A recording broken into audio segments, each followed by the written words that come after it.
Olá, está no ar mais um Direto da Redação, hoje terça-feira, 5 de novembro de 2019, finalzinho do ano, últimos 2 meses de 2019, 2020, que seja melhor para todos. Sejam todos bem-vindos ao Direto da Redação, aqui direto dos estúdios da TV Grande ABC, em São Caetano, canal 3 da NET, TV Grande ABC, ou pelo Facebook, ou pelo Instagram também, sejam todos bem-vindos. Nossa entrevistada de hoje é a doutora Rose Molitor. Ela é vice-coordenadora da Comissão de Direito Coletivo do Trabalho e conselheira estadual da OAB de São Paulo, para nós falarmos sobre reforma trabalhista. Essa reforma trabalhista. Doutora, obrigado pela visita. Eu que agradeço, Celso. Muito obrigada pelo espaço, não só a minha pessoa, mas como todos os advogados, eu venho percebendo que os advogados de um tempo para cá estão participando bastante dos programas, né? Muito bem apontado. Desculpa te interromper. É interessante, porque muito se ouvia falar de advogados, mas nos bastidores, né? Hoje você acaba vendo muitos deles dando a sua opinião e o ponto de vista. Eu acho que é bastante importante isso. É verdade, é muito favorável, tanto à população quanto aos advogados, né? Porque eles têm essa importância e essa responsabilidade de informação. E de defender, né? Defender a legislação. Exato. Reforma trabalhista, doutora. Dia 24 aconteceu um evento aqui na USCS sobre os aspectos positivos e negativos da reforma trabalhista. Doutora, o que dá para falar de positivo e negativo? Primeiro positivo da reforma. Primeiro eu quero falar do evento. É verdade, primeiro do evento. Foi um evento promovido pela comissão pela qual faço parte em São Paulo, Comissão de Direito Coletivo, palestrante nosso querido coordenador, Dr. Túlio Afonso, foi brilhante na sua explanação. Tivemos a casa lotada, prestigiaram tantos alunos, advogados, muitos colegas. Quero deixar aqui um abraço aos colegas e amigos e dizer que outros eventos virão. Antes da gente entrar no positivo e negativo, para a comunidade acadêmica, doutora, é importante e necessário esses tipos de eventos? Para eles que estão chegando agora nesse mercado? Então, eles entram agora no mercado com eu diria, uma revolução. Uma avalanche, né? Uma avalanche, tudo, reforma de tudo, né? É verdade. A trabalhista agora, que por sinal completa 2 anos, né? 2 anos. Aliás, dia 11 de novembro foi o início da vigência em 2017, e tanto se falava, né? Então, assim, os professores, eles têm que trabalhar ali com a CLT antiga e a da reforma, porque mudou completamente. As duas em paralelo, tem que ser ali. Em paralelo, até para elucidar, para explicar, né, para as pessoas o que era e o que acontece, o que virou. É verdade. Nossa. E o que tem de positivo nessa reforma, doutora? Olha, muita gente só fala do aspecto negativo, né? Eu consigo, sim, trazer alguns aspectos positivos. Bom, inicialmente, ela foi criada para gerar emprego. A ideia era uma das principais, que seria gerar emprego. Me fala uma coisa, você como repórter, você acha que gerou? Não, eu acho que esse ponto pelo menos está deficitário ainda. São quase 13 milhões de desempregados no Brasil, então a reforma trabalhista não trouxe ainda o que pelo menos a princípio seria a geração de empregos. Exato, mas ela trouxe uma coisa concreta, a redução de números de processos na justiça. Eu acredito que por receio. O desafogo do judiciário que vivia atolado em processos trabalhistas. Exato, mas assim, os reclamantes, eles tiveram mais cautela nas proposições das ações. Inicialmente, houve a possibilidade da condenação em custas. Então, assim, antigamente você entrava na justiça com uma declaração de hipossuficiência, falando que não havia condições de pagar as custas processuais. Perfeito. Na maioria dos casos acatavam, né?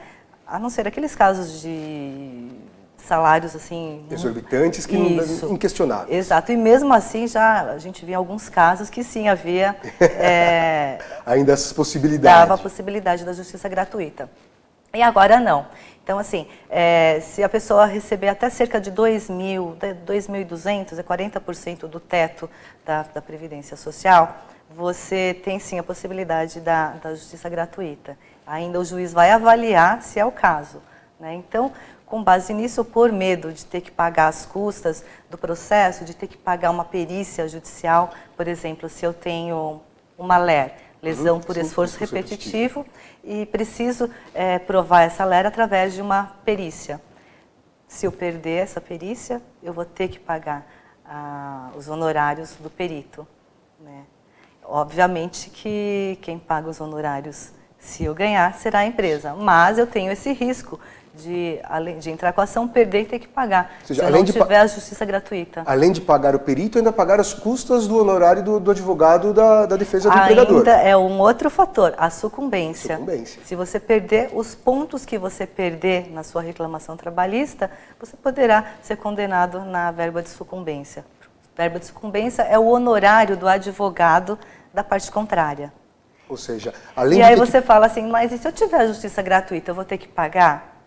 Depende. Se você ganhou outras verbas nessa mesma ação, por exemplo, um outro pedido foi julgado procedente, você vai receber aquele pedido, vai ser abatido o valor do honorário do advogado da parte contrária. Né? Ou seja, de qualquer forma, eu perdendo a causa, ainda que eu já tenha um valor a receber, esse valor, as verbas de sucumbência serão abatidas daquela verba que eu teria a receber. Exatamente. Justo. Olha, eu como advogada eu falo que é justo, porque nós sempre lutamos para receber na Justiça do Trabalho as verbas de sucumbência. Todas as outras justiças, sim, têm essa condenação, menos a Justiça do Trabalho que não havia. E essa reforma trouxe essa possibilidade. Eu acho justo. Doutora, assim, porque quando o advogado é da empresa, ele já recebe o salário dele. Então, logo, essa verba de sucumbência que ele estaria recebendo não é dele, vai para a empresa. Não, é dele. A verba de sucumbência é sempre do advogado. Aliás, é uma coisa que a gente tem que esclarecer. Porque, por exemplo, nas próprias nas ações, em todas as ações, né? Por exemplo, de funcionários que trabalham. Muita gente fala, vai ficar para a empresa. Sim. Não, é sempre do advogado a verba de sucumbência. Ainda que exista um corpo jurídico, que a empresa tem um departamento jurídico, que ela pague mensalmente esses salários, esses honorários, essa verba de sucumbência, não fica para a empresa? O advogado é representante da empresa. Não fica para a empresa. Pode ser dividido entre esse corpo jurídico, né? Eles podem fazer por como... Vamos dizer, um rateio ali, no mérito da causa, exato, então a gente ganhou. Porque pode ser que uma ganhe, outra não ganhe. E acaba compensando um ou outro. Isso, então pode ser isso, mas a verba de sucumbência é do advogado. Que interessante, eu não sabia disso. Eu tinha certeza absoluta que ficaria com a empresa, porque afinal de contas o advogado representa a empresa e ele já tem o salário dele, não? Ele tem salário. Da mesma forma que o advogado do reclamante, ele vai ter ali o percentual, normalmente fixa-se entre 20% e 30% do ganho, né? Então, assim, não tem nada a ver esses 20% a 30% com a verba de sucumbência. Ele vai ter o direito à verba de sucumbência e mais a esses honorários advocatícios. Então, no caso de causa ganha por parte do processante, no caso do empregado, se ele ganhar a causa, o advogado, além de levar 1/3, no caso do que foi combinado, acordado entre as partes, advogado e cliente, ele ainda tem a verba da sucumbência. É 100% dele. 100% dele. E aí o reclamante não tem direito a nada desse valor? Desse valor, não. Uau! Esclarecedor, hein? Não sabia disso. Doutora, falávamos aqui nos bastidores, a reforma trabalhista, ela veio para resolver um problema pontual hoje ou ela já pensou no futuro?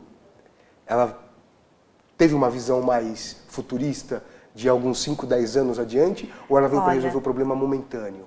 Eu acredito que a intenção era sim de resolver o problema momentâneo, desemprego, né, e várias outras questões estruturais aí. Então, o projeto veio pelo Michel Temer, né? Então a intenção era essa. Mas eu tenho ali as minhas ressalvas. Eu entendo que em alguns pontos era para enfraquecer o sindicato, porque você, por exemplo, hoje você não há mais a necessidade de fazer homologação no sindicato. Antes você, né, era obrigatório, mais de 1 ano, né, você teria que ir ao sindicato e com essa homologação é que você poderia sacar o seu fundo de garantia, da entrada no seguro-desemprego, e hoje já não há mais essa necessidade. Então a própria documentação ela é necessária isso para que você tenha esse direito. Só que aí, acho que a sua pergunta era quem garante que vai receber corretamente? Exato, quem garante que aquelas contas estão corretas? Exato. A não ser que seja um contabilista? Procure sempre um advogado, né? Mas é verdade, não dá para ter certeza. Com o próprio sindicato já não havia essa certeza, né? Mesmo porque antigamente vinha aquela ressalva, homologo e tal, mas ficam ressalvadas algumas verbas, alguns direitos que entender para entrar posteriormente na justiça. Mas é por isso que muita gente defende, é legal não ter mais que essa burocracia, né? As empresas também não têm mais que pagar para... A obrigatoriedade do pagamento mensal anual da... tinha também, essa possibilidade foi extinta. Enfraquece o sindicato? Quem perde, Total, doutora? Total. Quem perde? Olha, enfraquece o sindicato, mas eu vou te dizer uma coisa, os sindicatos bons, aqueles que trabalham mesmo, que fazem por merecer, eles continuarão, os empregadores com certeza vão sim contribuir ainda. Então, ou seja... E vai forçar aqueles que não trabalham, que não tinham ali a sua...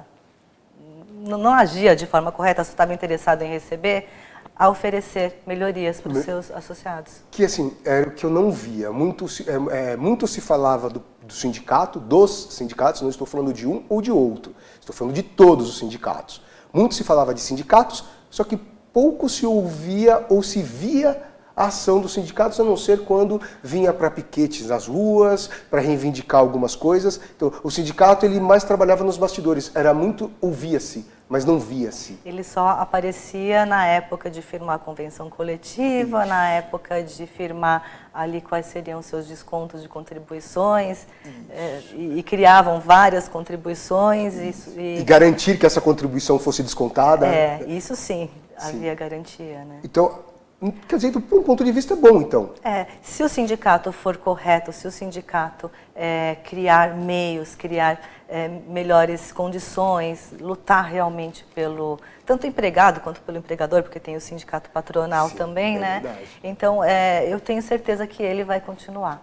Mas é fato, eu tenho advogados, tenho amigos advogados de sindicatos e eles comentam sim muito desse enfraquecimento. Enfraqueceu? Enfraqueceu. Quem que perde?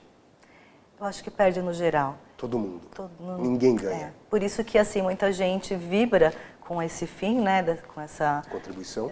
No caso, que seria acho que mais pesa no bolso do trabalhador. Eu vou te falar que em várias ações, sim, eu já pleiteei e achava justíssimo que fosse extinto. Mas hoje eu já penso melhor.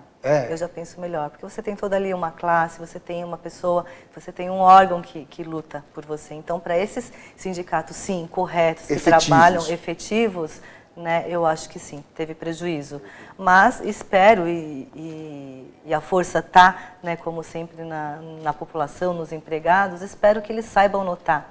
E sabe, Celso, que se fala, esses sindicatos, por exemplo, o sindicato vou dar um exemplo, o sindicato dos metalúrgicos. Eu tenho uma cláusula na minha convenção coletiva que beneficia e muito essa categoria.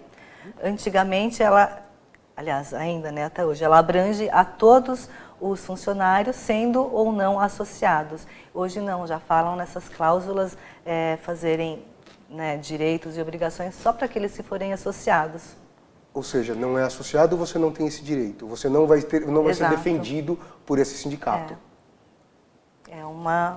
Não favorece. Então, é o que a gente pede para que os trabalhadores prestem atenção antes, né, de se desassociarem. Delicado, hein, doutora? Se você faz um sindicato para defender determinada categoria e por você não contribuir, você não tem direito da defesa, estranho. Mas esse risco de tirar a obrigatoriedade.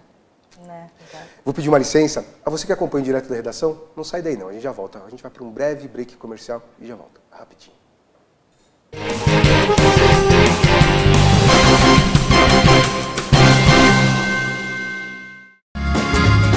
Viaje mais! Prepare-se para conhecer os mais belos lugares do planeta, de segunda a domingo em 2 horários, às 13h30 e à meia-noite, na rede NGT Canal 48 Digital e na TV Grande ABC Canal 3 NET. Agora você tem um encontro marcado com Walter Esteban no programa Viaje Mais.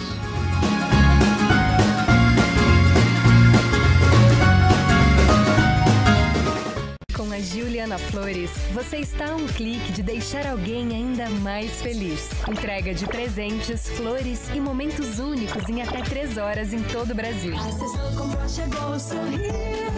Juliana Flores. Pior que não ler jornal é ler apenas um jornal.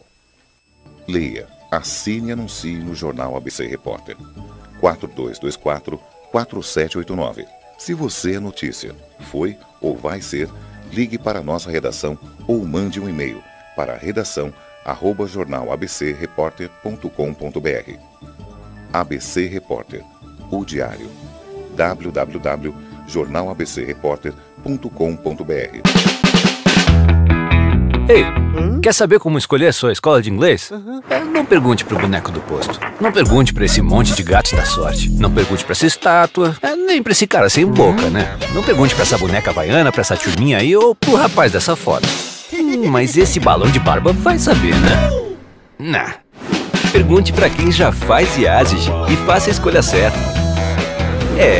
Agora no IASIG você pode falar direto com nossos alunos e pais de alunos, tirar suas dúvidas e descobrir todos os motivos para estudar inglês aqui.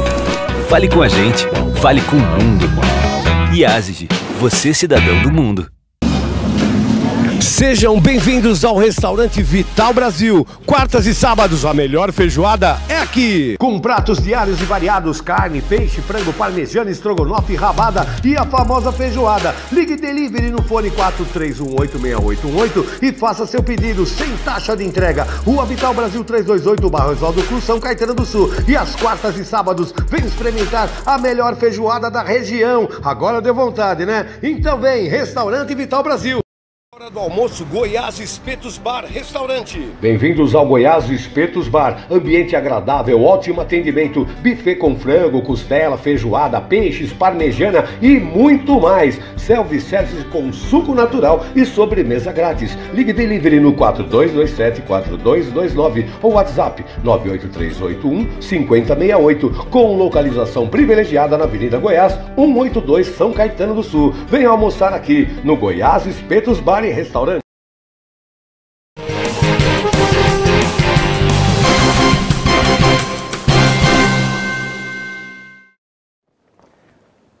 Voltamos com o Direto da Redação. Nossa entrevistada de hoje é a doutora Rose Molitor. Ela é a vice-coordenadora da Comissão de Direito Coletivo de Trabalho e conselheira estadual da OAB de São Paulo. Falávamos aqui nos bastidores, o pessoal do Instagram teve a oportunidade de ouvir. Então, tudo que eu falo aqui, eu falo e endosso. Falei aqui sobre os sindicatos, estávamos falando sobre os sindicatos, algumas pessoas eternizadas nos cargos de poderes dos sindicatos, no caso de presidentes, e muitas vezes o sindicato, como eu disse, eu acho que o sindicato é importante e é interessante, porque ele dá voz ao coletivo de alguém que teria que pleitear algo sozinho. Então ele consegue reunir essa coletividade, reunir essa parcela de profissionais e pleitear o que todos entendem, ou a maior parte entende, o que é justo.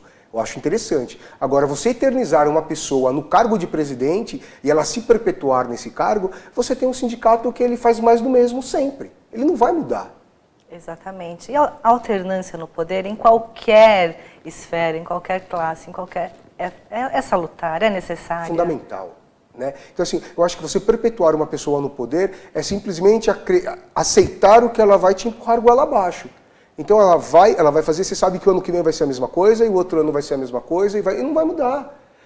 Como eu disse, é importante, é interessante o sindicato dar voz coletiva à pessoa única que estaria pleiteando pelo seu direito, mas eu acho que, como a doutora disse, a alternância no poder é mais do que necessário. É importante, inclusive, para a democracia. Sem alternância no poder, viveríamos uma autocracia, uma ditadura, mais ou menos assim. Exato, e que essa reforma cumpra, então, esse papel, né, de deixar as instituições, os sindicatos bons, sérios, né, e que os que não são assim sérios, que não estão preocupados com a classe que defende, que sim, que acabem. Falávamos agora, vamos voltar à reforma trabalhista, sindicatos à parte, reforma trabalhista. Falava aqui antes do início do programa sobre Uber. Profissionais do Uber. A reforma trabalhista pensou neles, doutora? Eu acredito que ninguém pensou neles, porque até então, falávamos que o quê? Cerca de 5 anos, né? Isso. Mais ou menos. Então, que já temos esse serviço, que aliás É muito bom, é barato. Hoje, antes de comprar um carro, a gente pensa 2 vezes, né? Porque vale muito mais a pena você ter o acesso ao Uber e você vai para onde quiser. O valor é muito em conta, vai em segurança, pode beber e não ficar preocupado. Né? Então, mas é um trabalho, eu diria, um tanto escraviza, eu acho. Porque, olha, ele vai trabalhar com o seu veículo, é verdade, o seu combustível, é verdade, sobre todos os riscos, não só de acidente, como assalto, como tudo, submetido ao controle de um aplicativo, vamos dizer assim. Né? Então, assim, em qualquer outro lugar, se fosse, por exemplo, eu vou criar um aplicativo, uma mini empresa, só para coordenar ali aquele... vamos dizer os taxistas. Sim.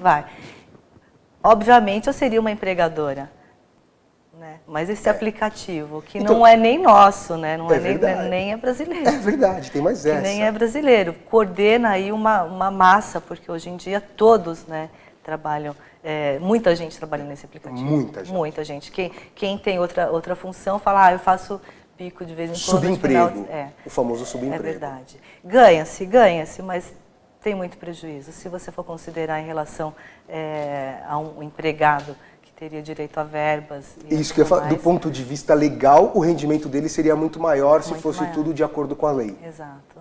Ele não teria tantos custos, ou ele teria talvez uns benefícios a mais. Ele até teria os custos, ele até poderia ter, mas ele teria outros benefícios, como o vínculo, por exemplo, fundo de garantia. Estaria seguro pela Previdência Social. Perfeito. Né? Teria direito ao seguro-desemprego. Exato. Num acidente, a menos que ele contribua, claro, sim, como autônomo, né? Mas se ele se envolve num acidente... Quem paga? É ele. Ele vai ter que... A empresa não vai se responsabilizar. Não se responsabiliza. Então a reforma então não pensou nesses... E não só o Uber, mas esses entregadores... Os iFoods da vida. Né? Então, eu fico morrendo de dó desse pessoal que entrega de bicicleta. É verdade. Porque aí você fala, no começo eu falava, imagina, olha, é saúde, né? Ele está dirigindo, a gente paga academia, a gente vai... No momento de lazer a gente não pega uma bike e vai. Verdade. Eles, né, podem ser assim, mas não. Acho que devem ter horário para cumprir, porque sim, você vê esse pessoal como louco nas avenidas. É verdade. Deixa eu ver, o motoqueiro, ele ainda acaba se enquadrando o motociclista, perdão, os motociclistas acabam se enquadrando na questão do motoboy. E o ciclista que faz a entrega, ele se enquadra em qual categoria? Cicloboy? Não é? Mas por exemplo, o motoboy ele tem direito ao adicional de periculosidade, porque ele está exposto e tal. Perfeito. O ciclista também deveria ter, está mais sujeito ainda, não é? Só que todos recebem, todos eles têm esses direitos?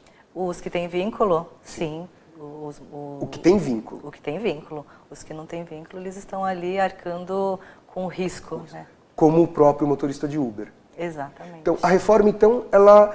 eu falava, como eu disse, eu falei com o doutor João Paulo outro dia, daqui 10 anos teremos uma nova reforma, então. Já se fala, sim, já tem uma reforma da reforma. E, aliás, quando da vigência da reforma, houve um outro projeto encaminhado para mudanças de alguma coisa. Por exemplo, da própria... empregada grávida não poder trabalhar no local de insalubridade. Hoje já afirmou-se que ela não pode. Não pode. Não pode. Já teve uma decisão, em última instância. Isso, exato, não pode. Já gera jurisprudência, doutora? Ah, com certeza, já se aplica. Os próximos casos vão seguir... Já pede com isso. Vão seguir, ainda que a primeira instância não concorde, a segunda não concorde. Na hora que bater na terceira instância... Certamente vai... Ela vai, já existe um caso já julgado, tramitado e já está decidido. Exatamente. E do Uber já tem alguns processos em primeira instância, mas ainda não chegou-se, né? Não tem decisão ainda. Ainda é muito a se discutir, doutora, a reforma trabalhista? Muito. E assim, são 2 anos apenas, né? Em 2 anos não dá tempo das ações chegarem em primeira, numa possibilidade de recurso para o tribunal e uma outra possibilidade. Então, é muito curto o tempo, né? Eu acredito que aí em torno de 5 anos, mais ou menos, é que... Dá para se falar em... E assim, a própria CLT, ela é uma, vamos dizer, uma coxa de retalho, ela é um aglomerado de leis, né, que foram reunidas na consolidação da legislação trabalhista.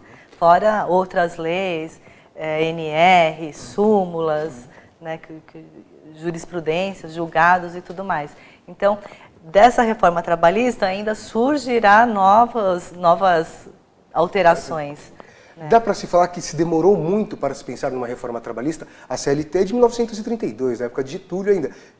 Levou-se muito tempo para se pensar numa reforma trabalhista, doutora? Então, alterações pontuais foram acontecendo, né?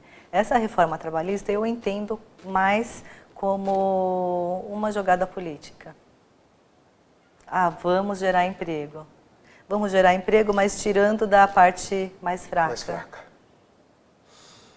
Não é isso que o Brasil precisa, infelizmente. A reforma trabalhista, como a doutora disse, tem os pontos positivos e os pontos negativos.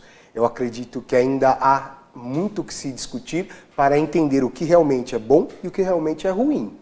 Né? Ainda que se chegue à terceira instância, a decisão final, para a gente falar assim, isso é bom, isso é ruim, isso vai prejudicar, isso vai contribuir para melhoras, então acho que ainda existe muito a se...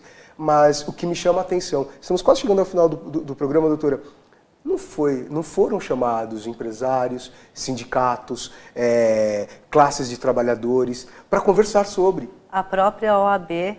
A própria OAB, que é o que defende. Exato. Aliás, agora, essa nova gestão do Dr. Caio Augusto, ela prima muito por isso. Então, nós assumimos agora, no início do ano, já com uma notícia de que a reforma reforma da Previdência, né? E de que a Justiça do Trabalho iria acabar. Então, o que nós fizemos? Vamos unir os advogados para conversar. Fizemos uma audiência pública para escutar os advogados, foi linda, assim, eu que milito na área trabalhista, foi, assim, nomes de pessoas muito importantes participaram da reforma, e, assim, coincidentemente ou não, o presidente logo soltou, não foi isso, eu não falei isso, eu não me referi a isso.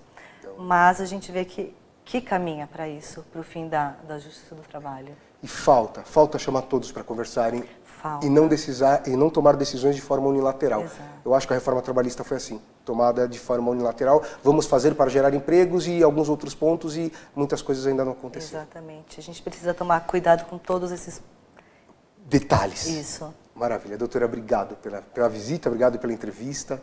Eu que agradeço, é sempre uma honra estar aqui. Obrigado. A você que acompanhou direto da redação, obrigado pela companhia, obrigado pela sintonia. Eu sei que às vezes a gente fala muitas coisas que o pessoal não gosta, mas esse é meu trabalho, eu sou jornalista. Eu tenho que falar a verdade e dar a minha opinião. Afinal de contas, foi para isso que eu estudei. Então, gostou ou não, você tem o direito de reclamar, direito de me aplaudir ou até de vaiar. Fica a seu critério. Mas aqui, digo, perpetuar uma única pessoa, uma única figura no poder não é um meio democrático de conduzir um país ou qualquer outra entidade. Digo isso porque falava do sindicato aqui nos bastidores. Então, não acho que perpetuar uma pessoa no poder é o meio de democratizar qualquer que seja a classe. A sucessão é mais do que necessário para a democracia. Então, fica aqui a minha reclamação quanto a perpétuos, nomes perpétuos nos poderes, seja eles qual forem, seja de partidos, seja de sindicatos, seja de classe social, seja de poder político, de qualquer um. Não, perpetuar no poder é ditadura. Nós não vivemos numa ditadura. Obrigado pela companhia, obrigado pela sintonia e até o próximo programa. Tchau.